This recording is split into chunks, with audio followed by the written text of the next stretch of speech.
I believe in breaking the bonds of gravity.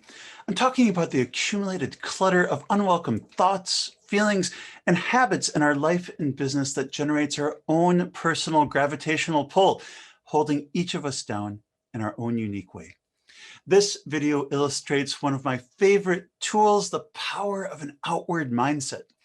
Stop treating other people as something in the way or as a means to achieve your own goals. Instead, see them as people with needs of equal importance to your own. This shift opens a space for new possibility so that everyone gets more of what they want.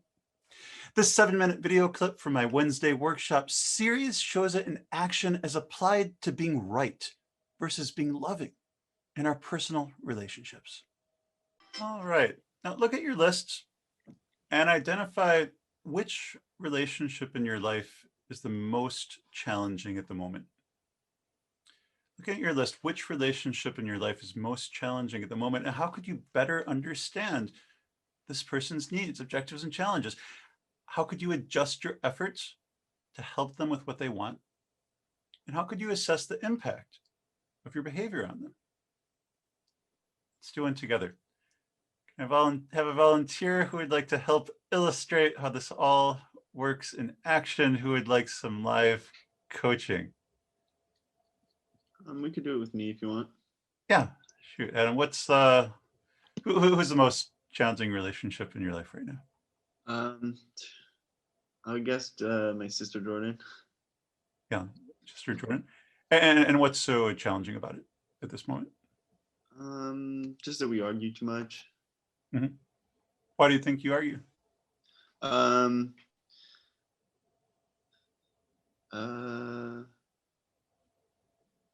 For a lot of different reasons. I think we both are similar in a lot of ways. Maybe we like kind of butt heads. We're both trying to, like you were talking about earlier with one of your clients, or both trying to assert our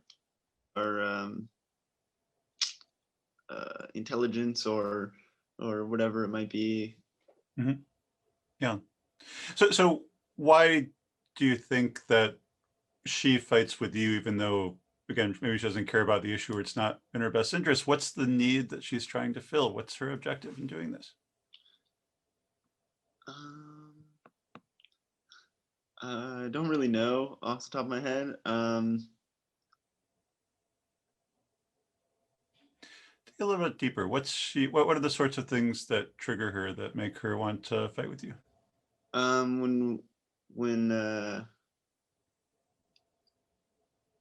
When I if she says something, if she shares something and it's something that she thinks or believes to be true, and I'm shoot it down and be like, oh no, that's not true at all, you're wrong, you're an idiot, or something along those lines. Like that's really Mm-hmm. she takes that personally. Yeah. So when she feels that you don't respect the quality of her opinion, Yes. then that's something that triggers her and makes her want to fight, to show you, prove to you how right she is. So there's a few things that could be driving that. If someone is triggered by, someone else questioning the intelligence of their opinion, it could be that they don't feel valued. It could be they don't feel respected. It could be that it makes them feel stupid. I'm sure there's other reasons as well. Is there any one of those that jump out, or another that makes you think like, yeah, that's the one. That's the one that really gets her? Maybe just not feeling valued and Not feeling valued. So when she doesn't feel valued, and shooting down her idea to her is a symbol of not feeling valued, then she feels the need to argue, lash out, make things difficult. So if that's true, with that insight, how can you better help your sister Jordan feel valued? Pay more attention to the things I say when she's sharing stuff. Be more open to accepting what she has to share and not having to share my side or my opinion, and just Mm-hmm. So accept. maybe give her more space for her idea, for her opinion, to have the limelight and feel less compelled to say, well, yeah, that's great, but let me put my idea there. What else? What are things that you could do that could make her feel more valued? Um, spend more time with her and show her that I appreciate her. Yeah, make a list of things, no matter how small, no matter how trivial, that you appreciate about her, that you value about her, and make sure she knows. Yeah. Maybe send her a note. Maybe send her a little video email. Tell her that you appreciate her, and when you do see her doing something right, show her that it's valued. There's another part to this. Let's pretend that in the next month you do a fantastic job of showing her how much you value her. And when she has an opinion, whether or not you think it's the greatest idea in the world, you say, well, yeah, I can see your perspective. That makes, that can make sense. And you do that every time. And it seems like it makes the relationship better. And now it's about a month from now. And you see her and you say, hey, Jordan, and then you punch her in the face. Let's pretend that happens.